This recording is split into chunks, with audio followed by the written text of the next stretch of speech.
Vamos a renovar la audiencia. Señor Camus,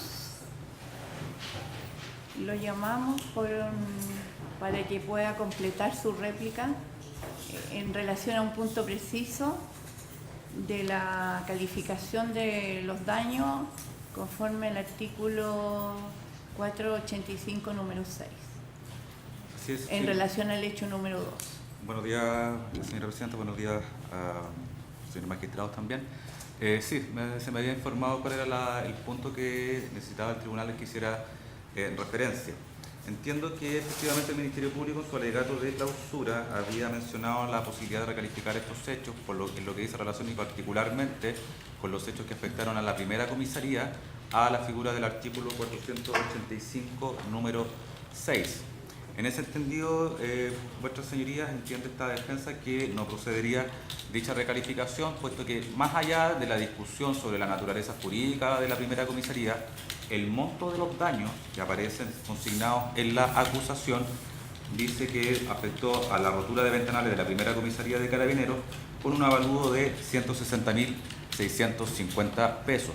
El presupuesto del artículo 485 es que el monto de los daños que exceda de las 40 unidades tributarias mensuales. En ese entendido, vuestra señoría entiende esta defensa que no procede evidentemente ni siquiera entrar a discutir sobre la naturaleza jurídica de los daños, y haciendo presente que a agosto de 2014 el monto de la UTM, según la información pública que entrega la página de Servicios de Impuestos Internos, ascendía a 42.220 pesos. En ese entendido, vuestra señoría entiende que la recalificación no es procedente.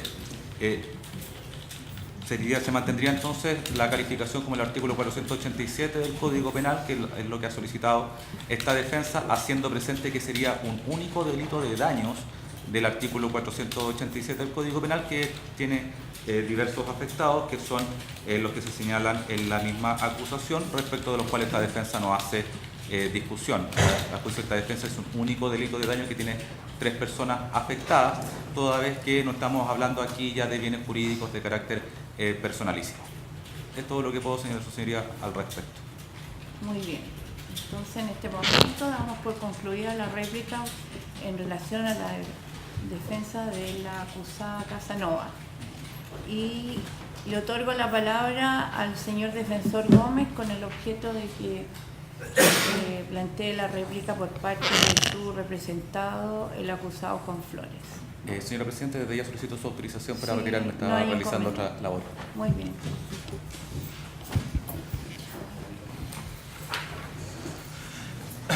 Muchas gracias, su señoría.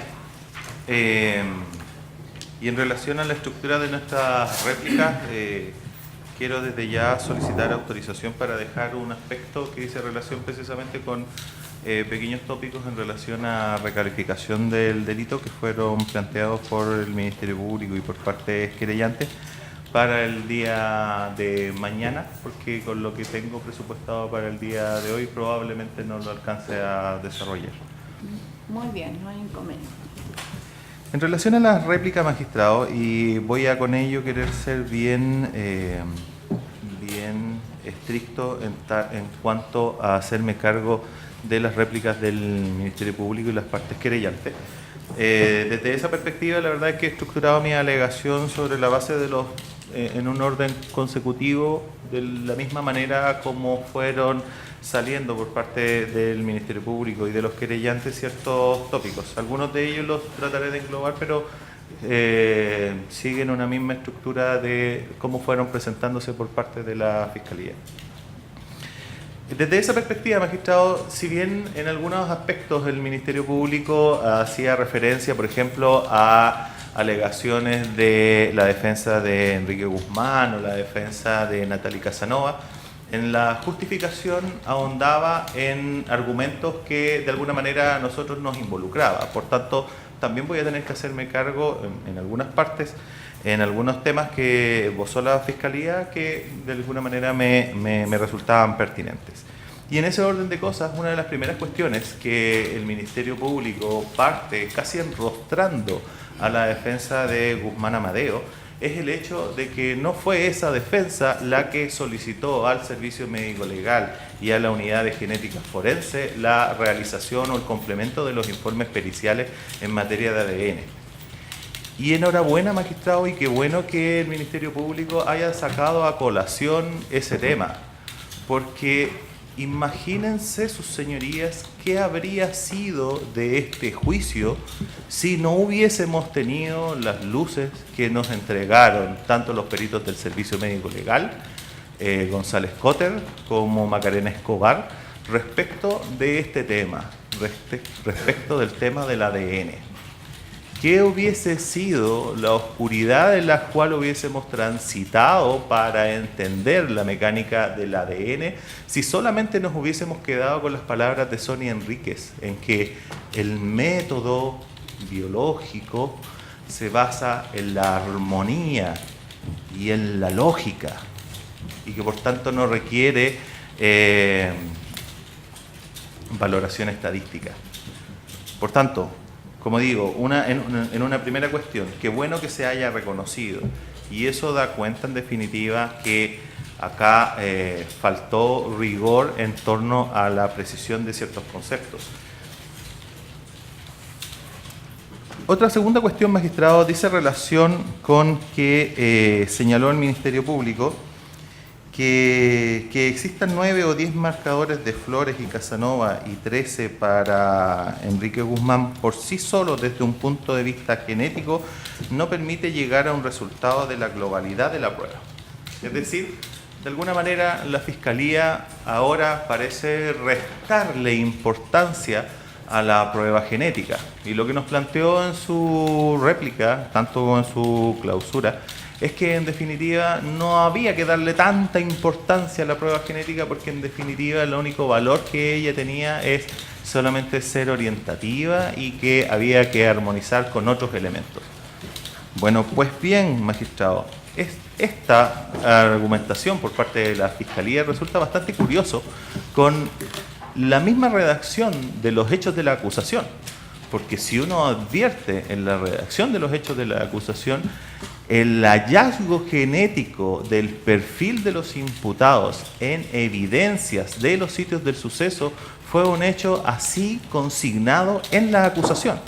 Entonces resulta curioso que ahora diga, no, en realidad no se trata del perfil genético, se trata de algunos marcadores respecto a los cuales existe coincidencia, y si bien eso no es una prueba suficiente, sí debe relacionarse con otros medios. Solamente ya traigo a colación ese tema, toda vez que nos parece ahí una contradicción entre el discurso inicial y el discurso final. Ahora, un tema importante, magistrado, fue por parte del Ministerio Público precisar o hacer un alcance respecto del estado actual de la ciencia. Y en esto la Fiscalía de alguna manera nos trata de enredar, trayéndonos a colación o acusando a la defensa de querer asimilar dos conceptos que son distintos, cotejo, comparativo, que uno está regulado por ley y el otro no está regulado. Las diferencias nosotros las entendemos, nos quedó la verdad bastante clara, y nunca ha sido por propósito de la defensa que ambas situaciones se asimilen. Lo que sí es cierto es que para valorar tanto el cotejo como, en este caso, fundamentalmente, los informes comparativos, es relevante poder indagar respecto del estado actual de la ciencia sobre esa materia. El fiscal volvió a leer el segundo párrafo del considerando octavo de la sentencia la sentencia que citó en su clausura. Sin embargo, no lee el párrafo que citó la defensa, que es el segundo párrafo de ese fallo, y que dice precisamente que tanto al reglamento como a la ley 19.970, si bien pueden no ser del todo aplicables para el caso de los comparativos, es indudable que ellos reflejan, y así lo dice la sentencia, refleja el estado actual y general de las exigencias científicas en la materia. Entonces, como una primera cuestión, las normas técnicas para los cotejos son luz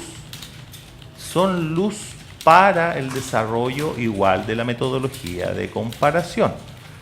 No son lo mismo, pero el rigor procedimental en la elaboración de los informes de cotejo son los que de alguna manera también ilustran la manera correcta o confiable del desarrollo de una pericia comparativa. Y eso debe ser entonces entendido como el estado actual de la ciencia, pues ambos refieren a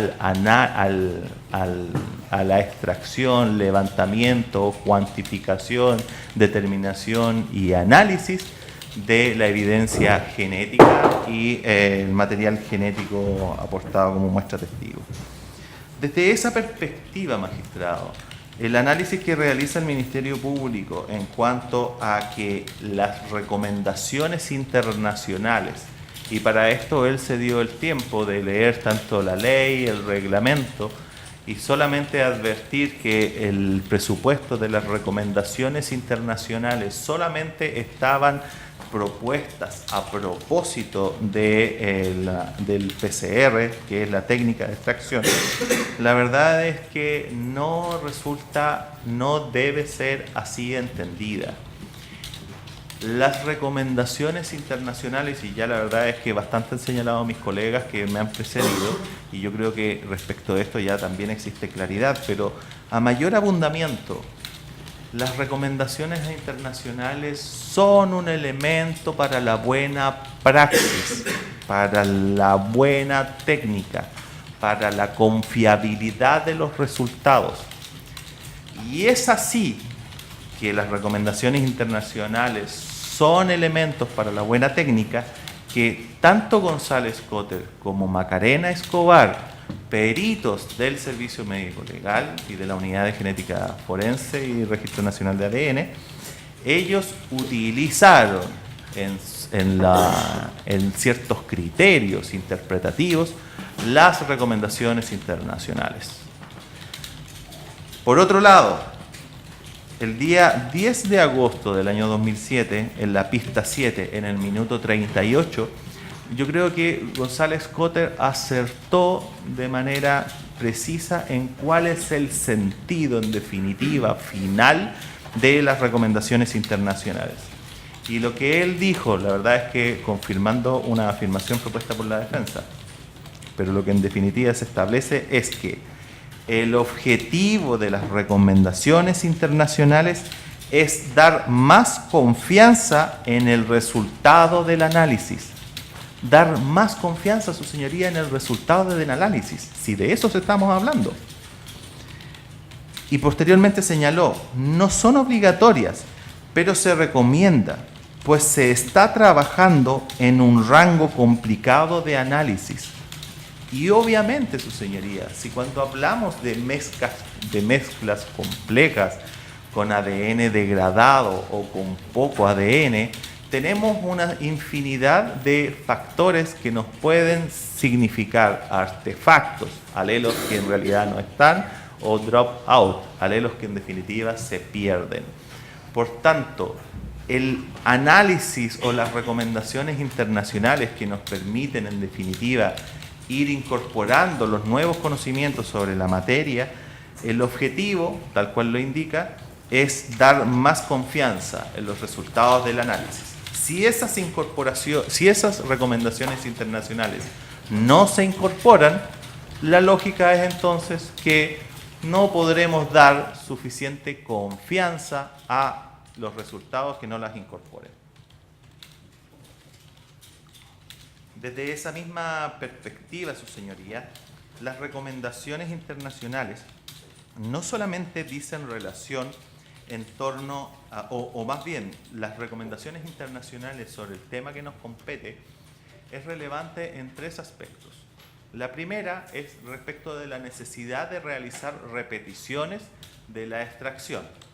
La segunda eran los criterios de reproducibilidad. Y la tercera, en lo que resulta vinculante para nuestro caso, dice relación con la valoración estadística. Las repeticiones se hicieron, Tanto la VOCAR, Servicio Médico Legal, las hicieron, a pesar de que sus manuales no las consignaban, y eso es ilustrativo de alguna manera de que esas recomendaciones se usan. Por tanto, no digamos que no son del todo necesarias. Por otro lado, la reproducibilidad, que ya lo explicó mi colega Washington Lizana, dice relación en definitiva cuándo de estos electroferogramas repetidos, cuándo vamos a entender que un alelo está presente por las veces que ese alelo se repite en marcador determinado en los distintos electroferogramas. Pues bien, respecto de la reproducibilidad, es un tema acá. Ya para Enrique Guzmán, ya para también esta defensa. Nosotros también en su momento denunciamos que en nuestro perfil había un alelo que solamente aparecía en 2 electroferogramas y se habían hecho 6 electroferogramas de la muestra E15 de primera comisaría. Bueno, Sonia Enríquez, que es, digamos, la principal destinataria de la crítica a que ella no siguió los criterios internacionales o las recomendaciones internacionales de reproducibilidad, Sonia Enríquez basa su procedimiento, y ella lo señaló, en los presupuestos de doña Karina Benchop. Ella nos habló de Karina Benchop como una referencia bibliográfica a la hora de hablarnos de su método cualitativo. Bueno, Sonia Enríquez también señala que Karina Benchop, en torno a los criterios de reproducibilidad, señala que ese alelo debe estar en al menos la mitad de las repeticiones. González Cotter, ya lo hemos señalado anteriormente, magistrado, el 10 de agosto, en el minuto 18, en la pista 7, él señala 2 de 3. Las recomendaciones internacionales sobre la materia, que fue un tema que lo señaló el perito Manuel Wong, nos señaló que tenían que estar en más de la mitad. Y de hecho, a Cotter también se le consultó y de hecho se le puso de una manera, fue un ejercicio que esta defensa incluso le realizó, le consulté. Si yo tengo 6 electroferogramas, él me señala, al menos tiene que estar en 4 de ellos.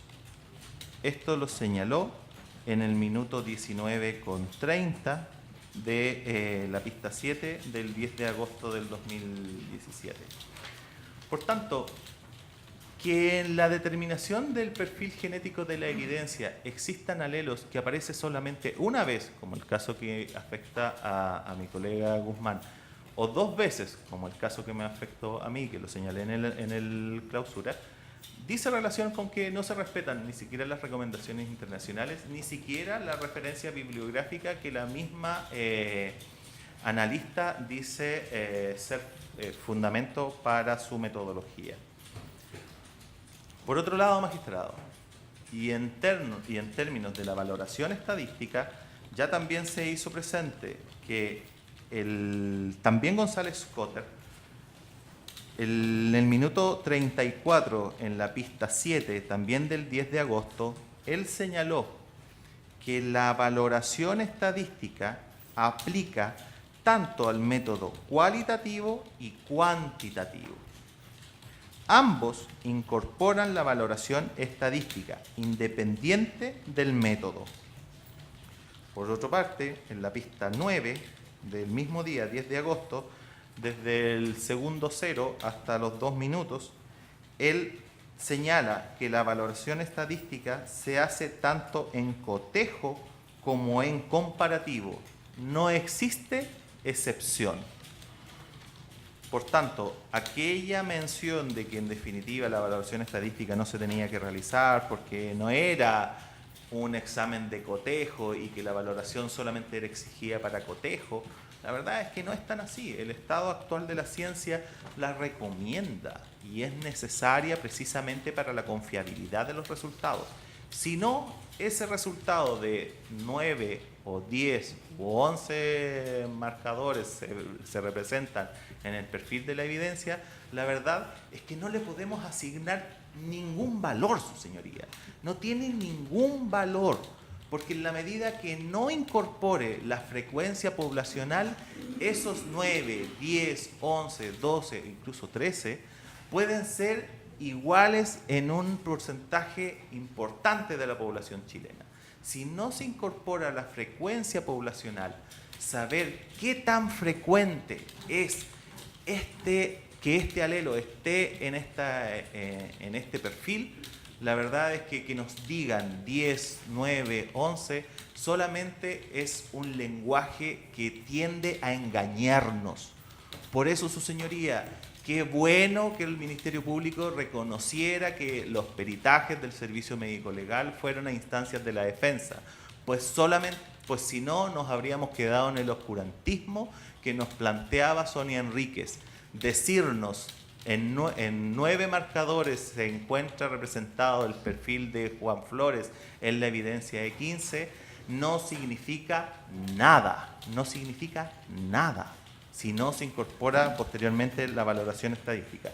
Y cuando posteriormente se realizó la valoración estadística, lo que se arribó es que no se podía arribar a... no se podía determinar que existía coincidencia, dado que principalmente por la cantidad de... o principalmente por cuán precisamente no se habían respetado estas reglas de reproducibilidad. Y en el caso de Juan Flores, el peritaje que realizó la perito Macarena Escobar tampoco determinó la presencia del perfil de Juan Flores en la evidencia.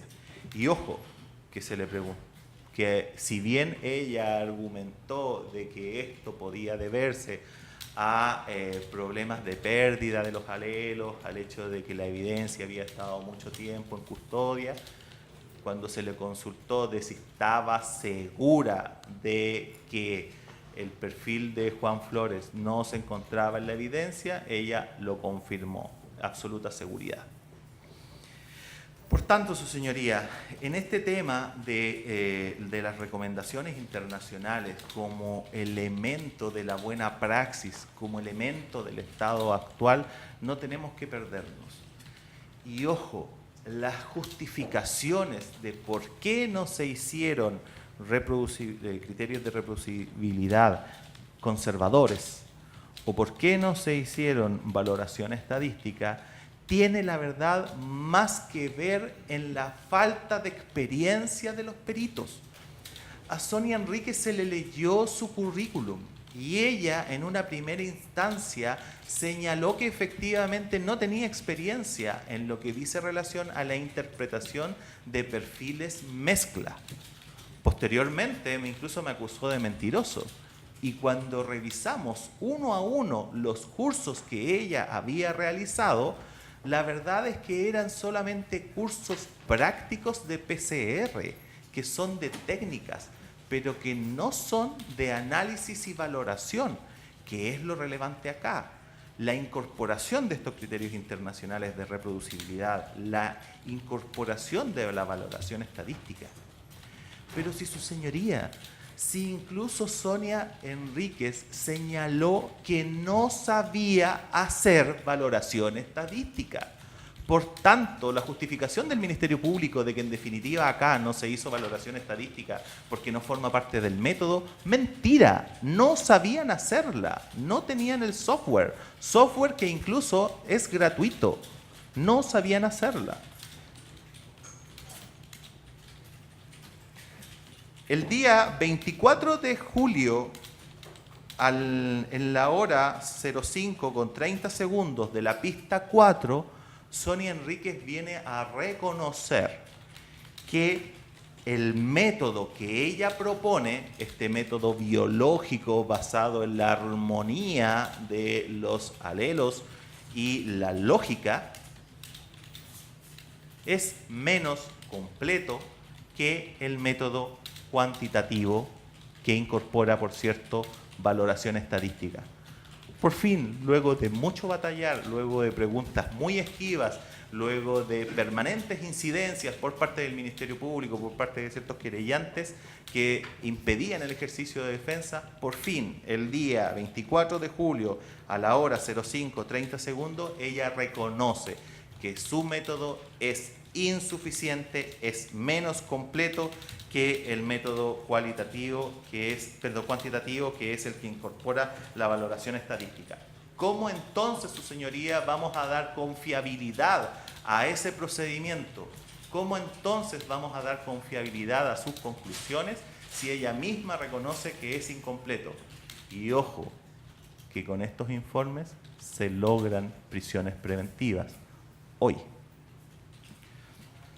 El estado actual, magistrado, por otro lado, también en una referencia del Ministerio Público en cuanto al estado actual, señaló, luego de leer los artículos, estas son las condiciones técnicas que debe trabajar el ABOCAR. El estado actual del conocimiento forense aplicable se refleja en el manual de procedimiento que el ABOCAR acompañó como documento 207.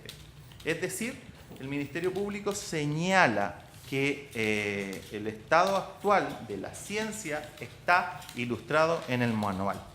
Incluso después dice, una vez aprobado el manual, los peritos deben ceñirse a él, y a eso se han ceñido como representación del estado de arte o técnica específica sobre el análisis de perfiles mezcla. O sea, lo que nos plantea aquí el Ministerio Público es que ¿qué importa las recomendaciones internacionales? ¿Qué importa la mejor ciencia? Lo que importa aquí es el manual, porque el manual es el estado actual del arte. Bueno, analicemos el manual del ABOCAR si es que realmente es el estado actual del arte. Desde esa perspectiva, a la consulta, ¿el manual es completo?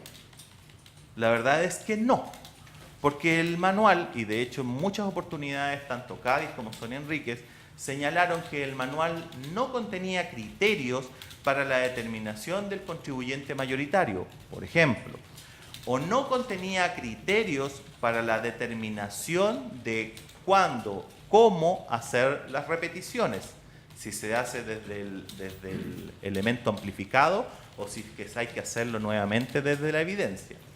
Y el manual tampoco establece criterios de reproducibilidad. Ya lo hemos señalado, algunos criterios hablan de un 50%, otros más conservadores hablan 2 de 3.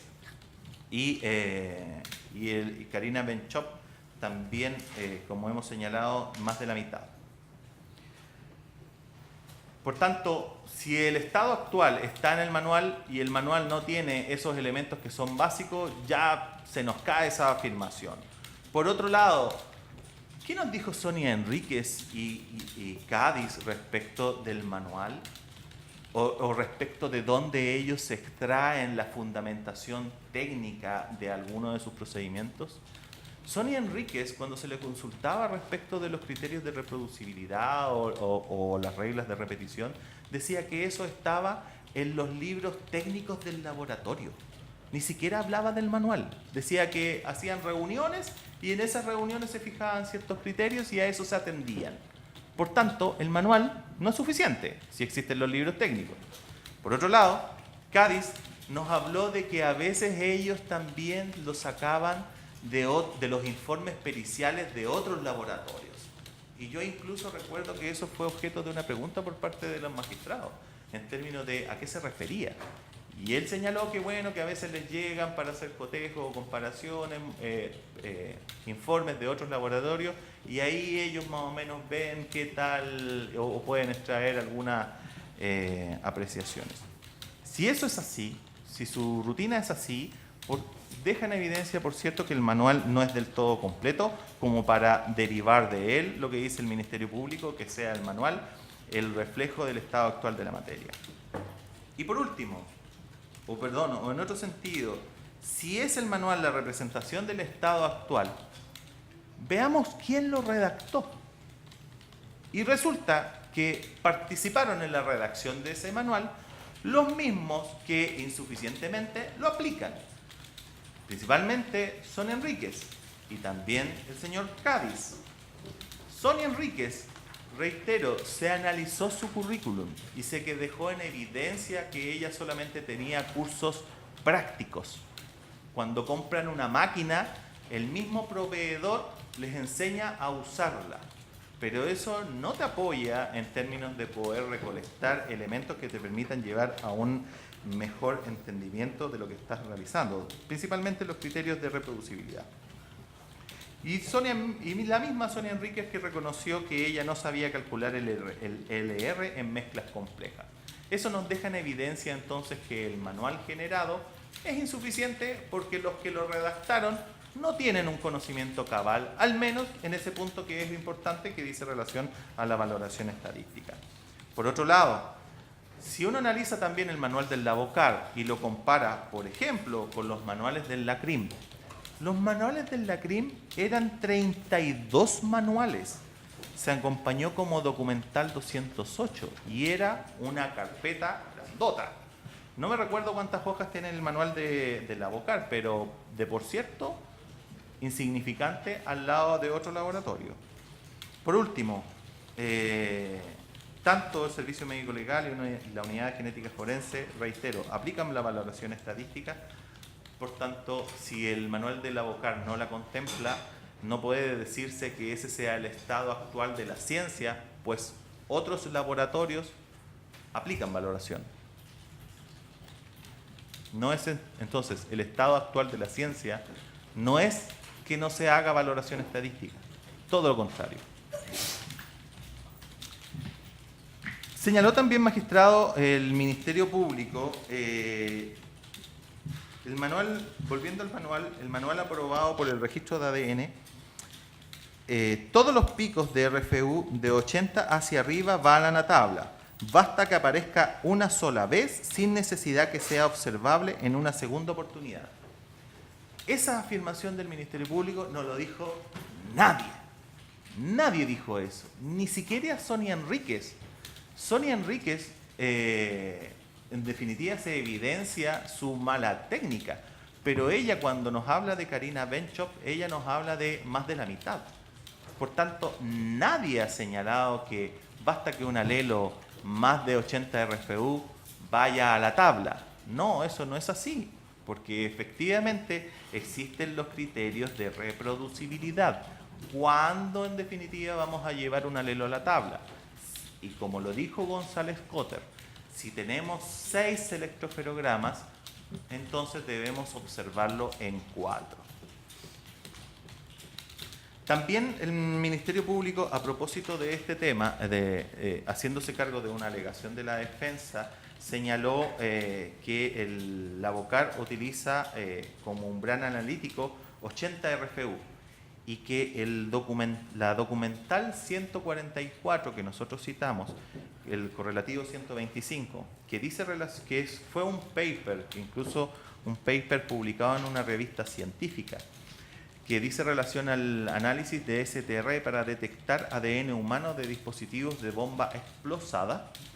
Si bien es efectivo que el umbral analítico usado en el experimento y que también nos da luces respecto de el estado de la ciencia sobre este tema particular, la detección de ADN en dispositivos de bomba explosadas, si bien es cierto, reitero, lo que señala el Ministerio Público de que el umbral analítico era 150 RFU, que es superior a los 80 utilizados por el Lavocar, olvida el Ministerio Público, el umbral analítico eran 50 RFU, es decir, menos de 50 no se consideran como alelos detectables, y desde esa perspectiva el Lavocar tenía un umbral mucho más alto, pues eran 80 RFU.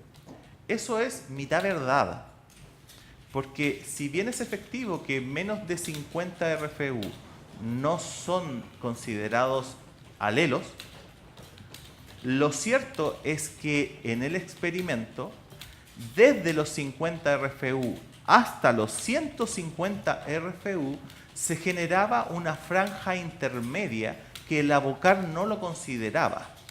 Esta franja intermedia, es decir, los alelos Y leo textual, esto está en la segunda página del paper que se incorporó, documental 144, en el párrafo final.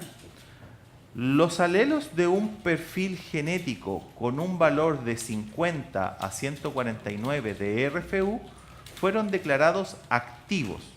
¿Qué significa activos?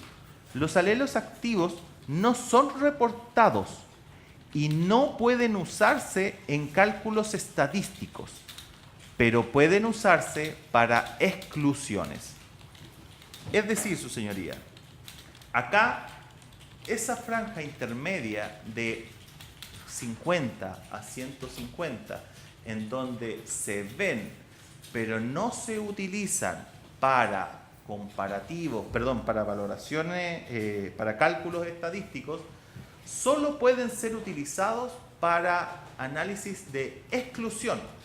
Es decir, cuando un alelo, según el método propuesto, cuando un alelo tiene 51 RFU, 60, 80 RFU, hasta 149, no puede decirse que sea un alelo presente en la evidencia para los efectos de valoración y para los efectos de decir este alelo es de tal perfil genético.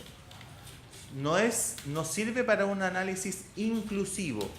Se incluye este alelo en la evidencia. No sirve para eso.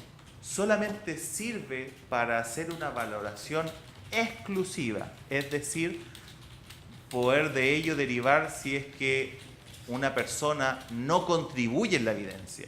Es decir, excluir a una persona. Para eso sirve. Solamente las RFU sobre 150, en el criterio del paper y que es la ciencia sobre la materia, sobre los 150 RFU vienen recién a ser reportables o así, por así decirlo, poder ser utilizados en valoraciones estadísticas. Desde esa perspectiva, su señoría, y vuelvo respecto del punto de la confiabilidad del estado actual de la materia, lo que nos plantea el Ministerio Público son, por cierto, elementos que no permiten llegar a esa confiabilidad en los resultados de ADN. Y ojo, su señoría, lo que plantea el paper de este rango que solamente puede usarse para exclusiones, no es muy alejado de lo que en su momento Cádiz planteó. Porque Reginaldo Cádiz, en el 3664, cuando él levanta el perfil genético de la evidencia de los dominicos, lo que él señala es que ese perfil solo permite comparación excluyente, señaló. Sin embargo, Sonia Enríquez lo utilizó no para comparaciones excluyentes, sino que el lenguaje de sus informes daba cuenta de inclusión. Reginaldo Cádiz lo dijo en la pista 4 el 5 de julio en la hora 10 minutos 00 segundos. Ahí él planteó que sus resultados, es decir, el perfil genético que se levantó de la evidencia de los dominicos, solamente permite excluir personas, como por ejemplo ocurrió con Guillermo Durán. De eso se trata en la comparación excluyente, de eso se trata el rango que establece el paper. No pueden usarse cálculos estadísticos, pero pueden usarse para exclusiones. A eso se refiere, magistrado.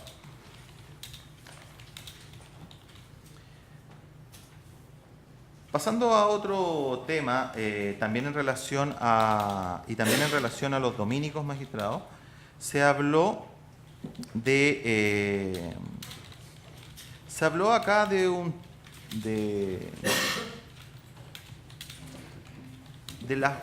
también de la falacia del fiscal, un término que Wong lo explicó, y que precisamente dice relación con que muchas veces se utiliza la ciencia del ADN para generar errores interpretativos y que es propio de la falacia del fiscal suponer que porque existe confirmación de ADN en la evidencia, eso de suyo presupone participación. Eso no es así. Y lo más evidente es a propósito precisamente de lo que nosotros hemos planteado en los dominicos.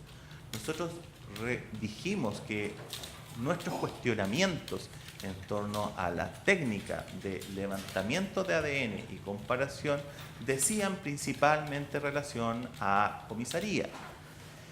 En los dominicos, el hecho de que la valoración estadística dé cuenta de millones de veces más seguro de que el perfil encontrado en la mochila corresponda a Juan Flores, no hace de ello suponer necesaria y automáticamente participación, sino eso significaría lo que Wong ya nos advertía respecto de la falacia del fiscal. Y esta falacia del fiscal también nosotros la advertimos cuando el Ministerio Público, a propósito de explicar la forma como se valoraron 13 de 15 o 12 de 15 en la valoración estadística de Enrique Guzmán, y que si se analiza la proporción de alelos presentes que realizó Macarena Escobar, la proporción era mayor. Nadie hizo esa forma de cálculo. Y eso no es sino evidencia de lo que Wong nos hablaba, de la falacia del fiscal, de cómo en definitiva los resultados de ADN podrían ser mal interpretados. Y es lo que de alguna manera nosotros no queremos que ocurra. Qué bueno que el Ministerio Público haya reconocido que gracias a la defensa se permitió llegar a juicio las declaraciones de Cotter y Escobar. Si no, qué penumbra estaríamos en esta materia. En otro tema, magistrado, también en relación a los dominicos, se habló respecto de la potencialidad lesiva de los artefactos explosivos. La potencialidad lesiva la radica principalmente el Ministerio Público en este fragmento de extintor que queda incrustado en una parte del vagón. Pues bien, lo cierto es que el resto de las evidencias no está más allá de una proyección de 1-2 metros. Las evidencias sólidas. Y por otro lado, lo advertimos en fotografías y se lo consultábamos a los testigos de los hechos. En los dominicos, en el lugar donde se detiene el vagón, donde en definitiva explota el artefacto, existe una pantalla de televisión, de las que se observan siempre en los vagones en las estaciones del metro, que estaba contigua al lugar de la explosión. Existe también un reloj que tiene una cubierta de vidrio, existe una ventana que es de la gente de operaciones. Ninguno de esos elementos, que estaba a metros solamente de distancia, incluso más cercano que cualquiera de las personas que se veían que transitaban por ahí, la verdad es que ninguno de esos elementos resultó afectado. Y una pantalla de televisor, la verdad es que es un elemento bastante frágil. Eso no se vio afectado. Por otro lado, también en relación a la potencialidad lesiva, se habló de que el automóvil de primera comisaría había resultado con pérdida total. Magistrado, cualquier automóvil que, por ejemplo, que tiene una colisión y que se activa su airbag, supone pérdida total. Y uno puede advertir que el automóvil está funcionando, que puede funcionar, que puede circular por las calles, pero para los efectos de compañías de seguros es pérdida total. Eso no es significativo. Acá, de hecho, las imágenes mostraban que el vehículo, más allá del desprendimiento de su parachoque, no había mayor lesividad. Y de hecho, anotar en el tema de dónde se deja el artefacto. El artefacto no se deja en la vía pública por donde transitan personas, no se deja en la acera, no se deja en la calle. El artefacto se deja en una especie de recoveco, bajo el automóvil, y no en la parte trasera, que es donde está donde uno suele asociar el tambor de combustible. Que ahí uno podría incluso, o sea, la Fiscalía podría haber argumentado que había una potencialidad lesiva, toda vez que la deflagración podría en definitiva suponer el estallido de ese vehículo. Ni siquiera eso, ni siquiera eso.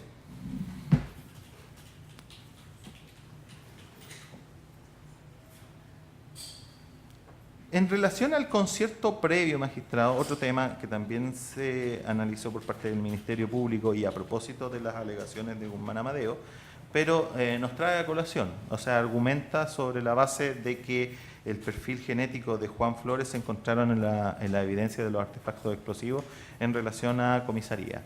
La verdad es que de eso estuvimos buena parte del juicio, controvirtiendo que efectivamente ese perfil genético no correspondía a Juan Flores. Lo dijo Macarena Escobar, no había evidencia. Lo dijo González Cotter, tampoco podía ser corroborado. Y de hecho el ejercicio que realizamos de comparar los perfiles de las víctimas de escuela militar, llegábamos a conclusiones que muchas más víctimas tenían más coincidencias que el perfil de Juan en esa evidencia. Ahora, esto de que el concierto, lo que señaló el Ministerio Público, el concierto previo viene derivado de que el ADN presente en partes del artefacto, la verdad es que se contradice también con un tema. Las imágenes no muestran, las imágenes de primera comisaría no muestran a Juan Flores manipular el aparato, ni el elemento en que se contenía. Esto es la bolsa que se decía de la tienda Ripley. En ningún momento en las imágenes se aprecia que Juan Flores hubiese manipulado ese elemento, de manera tal que esa afirmación de que el ADN en las partes del artefacto es el indicio, es el elemento al cual arriba el concierto, la verdad es que no es afectivo, principalmente por los dichos de los peritos y también por lo que se evidencia en las cámaras de seguridad. Un octavo aspecto al cual analizó el perito, a lo cual se refirió el Ministerio Público, decía relación a la declaración de doña Nancy Bañares.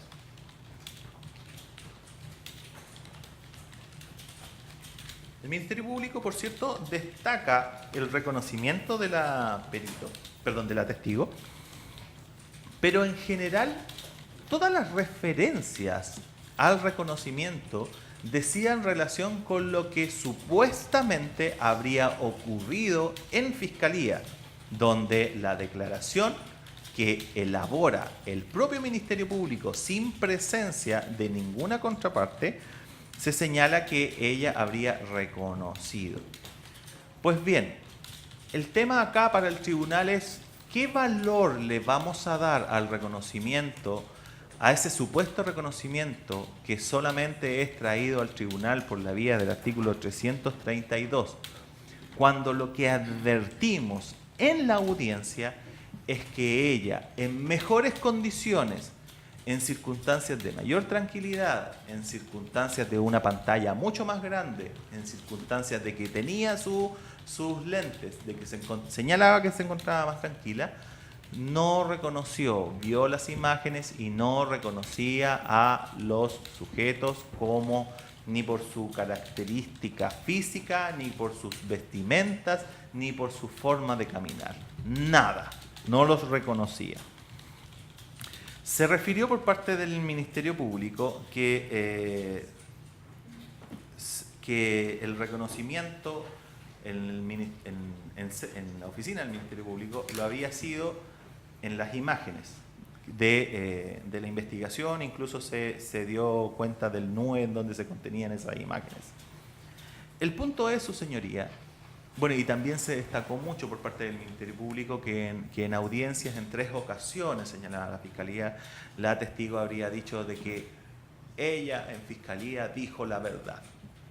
Y eso validaría el reconocimiento de Fiscalía, porque ella habría dicho la verdad. Y yo creo que ella dijo la verdad, si no estamos controvirtiendo eso. El punto es que lo que ella refirió que vio en sede del Ministerio Público es que los sujetos transitaban, o sea, ella refería que había visto a Juan transitar en el metro pero en el metro Santa Rosa. Ella refirió haber visto a los chicos en el metro Santa Rosa.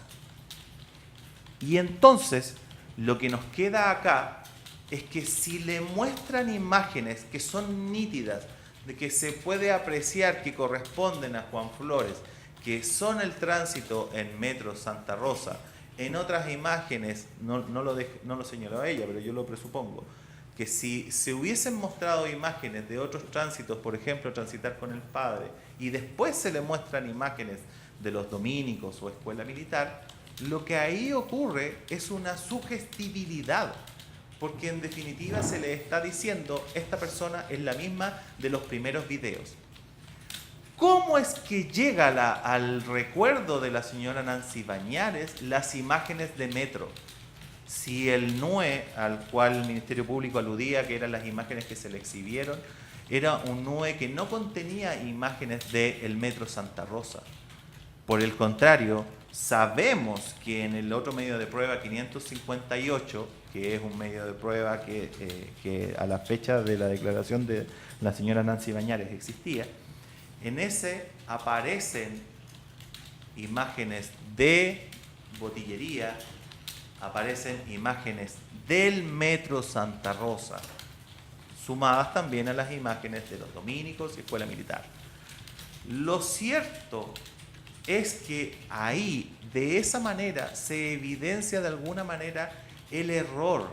Y es por eso que ella está muy clara en que dijo la verdad. Yo vi a los chicos y los reconocí porque me mostraron imágenes de Santa Rosa.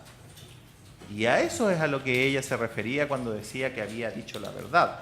Pero cuando se le mostró aquí en audiencia las imágenes desprovistas de las otras sugestivas, desprovistas de las imágenes de Santa Rosa, ella no las reconoce y en mejores condiciones.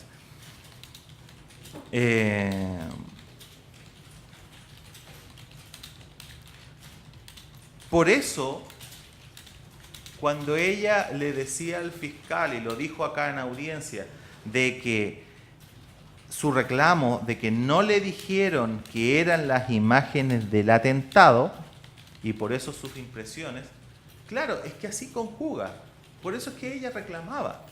Porque si le hubiesen dicho que las imágenes de Santa Rosa, donde ella veía nítidamente a los sujetos, y las otras imágenes de los dominicos, de escuela militar, eran imágenes de los atentados, ella habría podido poner mayor atención. Es parte de su reclamo. Pero reitero, la sugestibilidad está precisamente en que se le mostraron imágenes, o al menos el recuerdo vívido que ella tenía, era de estas imágenes de Santa Rosa. Por eso es que todo ese reconocimiento que se practicó en Fiscalía, nosotros no tuvimos oportunidad de controlarlo, no está registrado, no está grabado. La verdad es que nos generan demasiadas dudas y por tanto lo que nos queda es lo que se evidenció acá en audiencia. Acá al menos ella portaba sus lentes. Acá por lo menos ella tuvo la tranquilidad de verlo en una pantalla mucho más grande. Y ella no reconoció ni características de caminar, ni vestimentas, ni formas físicas. Por otro lado, también existe sugestibilidad, magistrado, y esto es algo de lo que de alguna manera mi colega Camus reclamaba. El protocolo de reconocimiento, más allá de que sea un protocolo para fotografías, hay ciertos principios detrás. Uno de los principios es principalmente evitar la sugestibilidad, porque se ha estudiado que existen muchos factores que inducen a sugestibilidad. Incluso esta sugestibilidad no puede ser puede no de ello derivarse una mala fe. En la falta de rigor en el procedimiento se puede incurrir en sugestibilidad. El funcionario público que lo practica puede ni siquiera querer que se reconozca al sospechoso, pero en la mala práctica se puede llevar a eso. Lo que hay detrás, por tanto, de los protocolos de reconocimiento de fotografía es evitar la sugestibilidad. ¿Y cuándo tenemos sugestibilidad? La tenemos precisamente cuando no se muestra un abanico más amplio de imágenes. Cuando se muestran porciones acotadas, no queda más que confirmar. Si esto hubiese sido una fotografía, es lo mismo que el funcionario policial que llega donde una víctima y le muestra una fotografía y le dice, ¿es este el sospechoso? Puede ser que no tenga la intención de que la víctima lo reconozca, pero en esta falta de rigor procedimental puede inducir a una persona al reconocimiento. ¿Por qué es un funcionario público? Porque está investido de una cierta legitimidad. Por tanto, una víctima, un testigo, no tiende a reprochar el actuar del funcionario. Por eso, para evitar eso, en el caso del reconocimiento fotográfico, se pide que sea un set y que exista un set ciego, se llama. O sea, de 10 fotografías en donde el sujeto no está y otro set de 10 fotografías en donde el sujeto está. Y se le diga a la persona, la persona sospechosa puede estar o puede no estar. Esto lo vimos a propósito del testigo Castillo Mendoza. Más allá de que el protocolo esté dado para fotografías, la lógica que se inspira detrás del protocolo es esa, de que en definitiva no sea inductivo.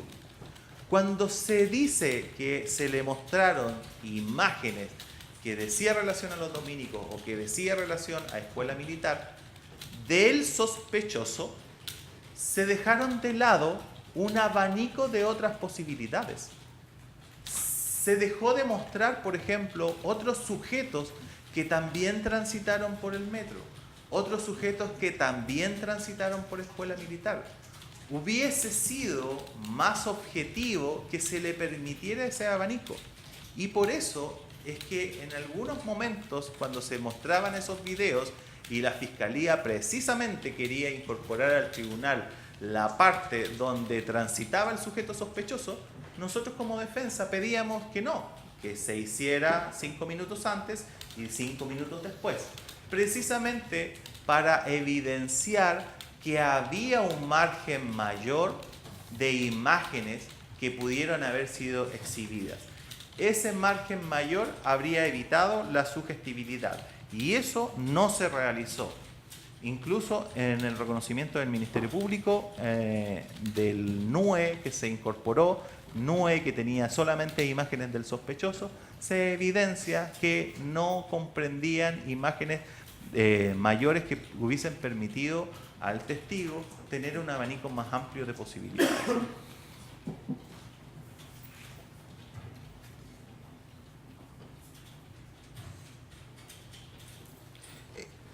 También en relación a la señora Bañares, la Fiscalía también destacó el hecho de que ella no hubiese reconocido a Juan Flores en primera comisaría y eso sería evidencia de, comillas, objetividad de parte del reconocimiento que ella habría practicado en el Ministerio Público. A ver, que la señora Bañares no haya reconocido a Juan Flores en primera comisaría precisamente es evidencia de lo que estoy señalando.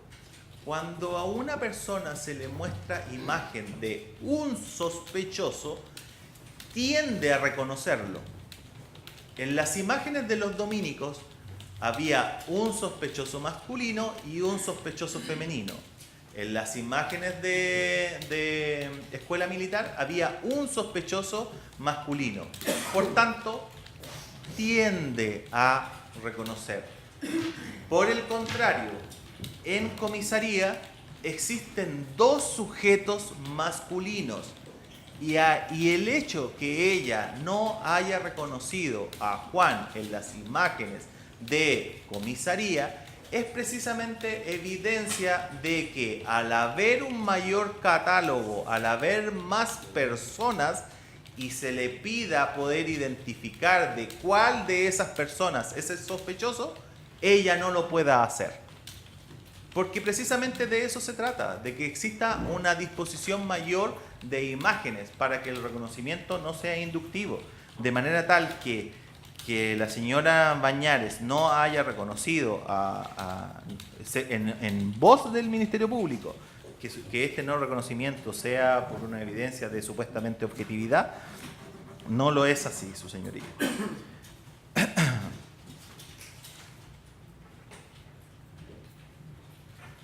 Y ojo, que no se reconoce a Juan Flores en esta imagen de escuela, perdón, en esta imagen de comisaría. Y si lo correlacionamos con los dichos de Luis Jara, que supuestamente Juan sería la persona de polerón azul, pues ese polerón es similar al que se ve en Botillería. En Botillería supuestamente se ve a Juan luego de haber ido a dejar a su nieto, Juan haber ido a dejar a su hijo, nieto de la señora Bañares. Resulta curioso que la señora Bañares no haya reconocido esa evidencia, en imágenes, esa vestimenta. La señora Bañares, cuando en definitiva en las imágenes de comisaría no reconoce a Juan, a pesar de que es un polerón de un mismo color al que se ve en Botillería, es evidencia de lo que yo señalé en mi clausura. Polerones azules es masivo, su señoría. El color azul es un color bastante usual en las vestimentas de los hombres.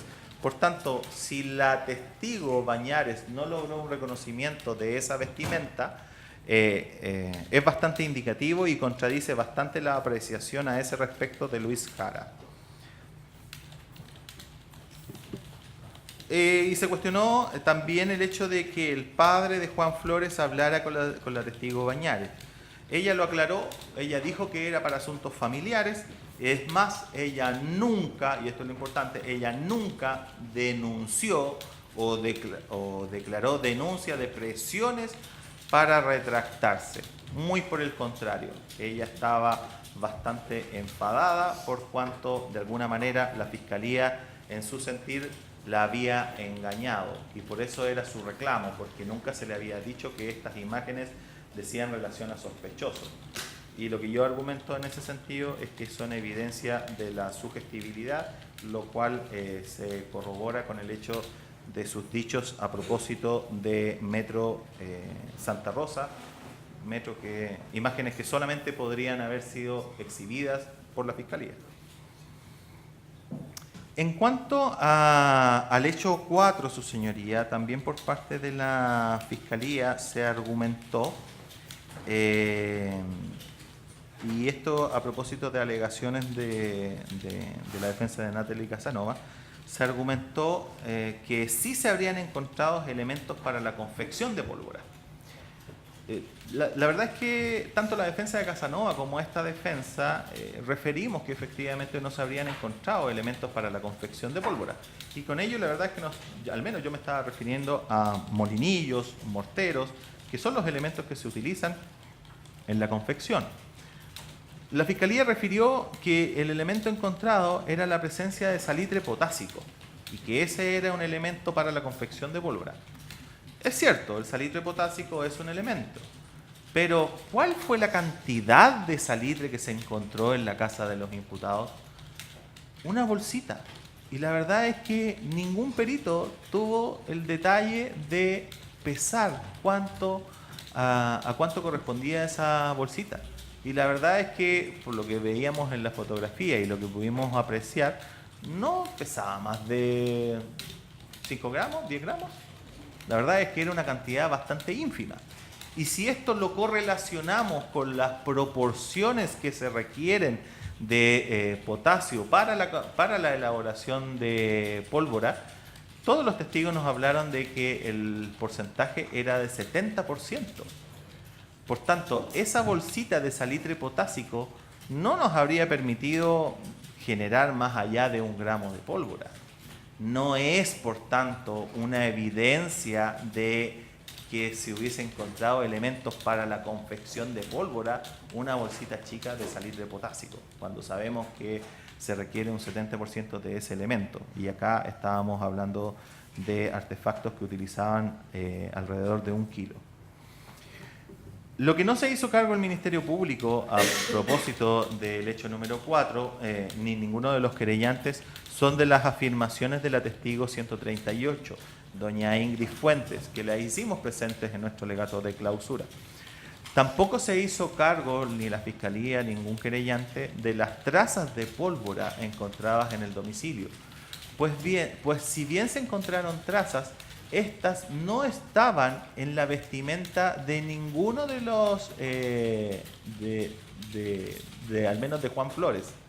No había en sus vestimentas, en sus objetos personales, la VIP, la billetera, las vestimentas, según lo que el perito que realizó la pericia de trazas, no se encontraron evidencias de trazas en sus vestimentas.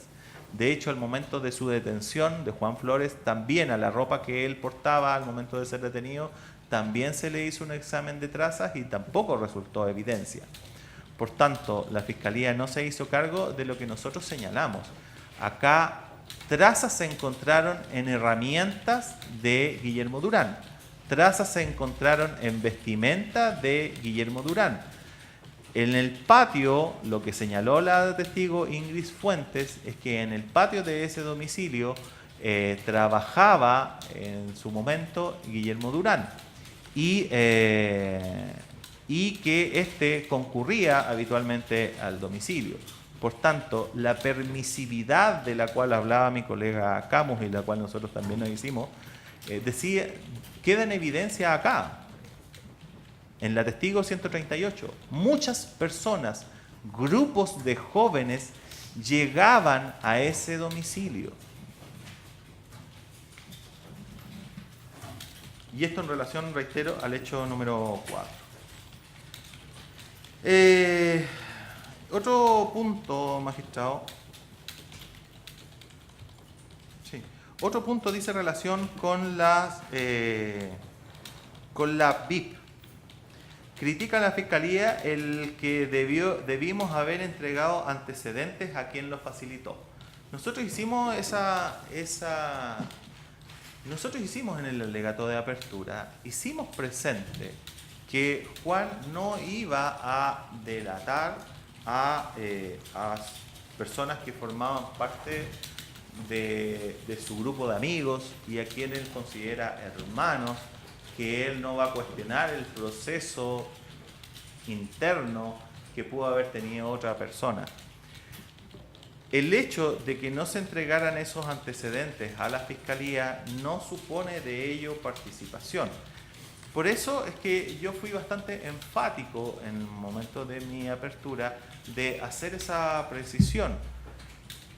Pero el hecho de que se utilizara la VIP y el hecho de que en la mochila se encontrara ADN, no de ello deriva automáticamente participación. Claro, es poco entendible, yo creo, y puede generar este escepticismo por parte del fiscal el que no se entregue el antecedente, sobre todo, y tal cual él lo destaca, una persona que está arriesgando una condena alta. Pero es que por eso mismo yo en la apertura les señalé de que en definitiva acá no existe una persona que sus convicciones respecto de amistad, respecto de lealtades, sean de cartón. Acá eso están talladas, están en el ADN, por eso mismo yo señalaba que eso estaba en el ADN. Por eso es que en definitiva ese dato no se iba a entregar. Pero eso de ello no deriva una participación, al menos no visualiza la defensa que de eso se pueda obtener ninguna conclusión. El que nosotros no entreguemos un antecedente, de eso no podemos derivar ninguna conclusión. En relación a las vestimentas de los dominicos, el Ministerio Público dice estar de acuerdo con la defensa en que las vestimentas son distintas, pero lo atribuye a un cambio de vestimentas, porque el sujeto de la botillería Tini tiene vestimentas distintas a las del sujeto del metro. Y respecto de eso, ya afortunadamente el Ministerio Público concuerda con la defensa, pero le da una razón, que es que el sujeto se cambió de vestimenta. Ahora, igual es raro que si un sujeto se cambia de vestimenta, mantenga la misma VIP. ¿No será que es más lógico que el sujeto de botillería con el sujeto de metro son sujetos distintos y que por el contrario uno le pasa la VIP a otro? Eso explica de manera lógica por qué el sujeto de botillería es distinto a las vestimentas del sujeto de metro. Y esto, su señoría, al menos la conclusión a la cual arriba el Ministerio Público de que se cambió de vestimenta, la verdad es que no está fundada en ninguna prueba. Por tanto, esa apreciación no se fundamenta en ninguna prueba. Dice también estar de acuerdo que las vestimentas del sitio del suceso no fueron halladas, pero que no está de acuerdo en que siempre se encuentran. Ya mi colega Camus hizo un alcance respecto de esa afirmación. La verdad es que todos tenemos una experiencia distinta de las veces que se busca en perfiles Facebook, en seguimiento, en declaraciones de otros testigos. Siempre se encuentra, siempre se correlaciona cuando un sujeto comete un acto. Por ejemplo, yo me recuerdo hace un tiempo sujetos que asaltaron una dependencia financiera y usaban máscaras, pero con un gorro. Y ese gorro fue encontrado al momento de su detención. De todas formas, sin perjuicio de las apreciaciones de experiencia de fiscalía o las apreciaciones de experiencia de defensa respecto de este punto, lo cierto es que no se encontró, pero tampoco fueron vistas. Tampoco fue referido por ningún testigo, ya del núcleo íntimo, ya familiares, ya vecinos, ya funcionarios policiales. Nadie refirió que las vestimentas de los sujetos sospechosos hubiesen sido anteriormente visualizadas, ni en el Facebook, ni en seguimientos, ni en otros tránsitos, ni la vecina, ni el grupo de familiares que se entrevistaron. Voy a pasar a otros temas, magistrados, no sé si por el horario. Ya. Son justamente las 11 de la mañana, vamos a hacer un receso hasta las 11:30.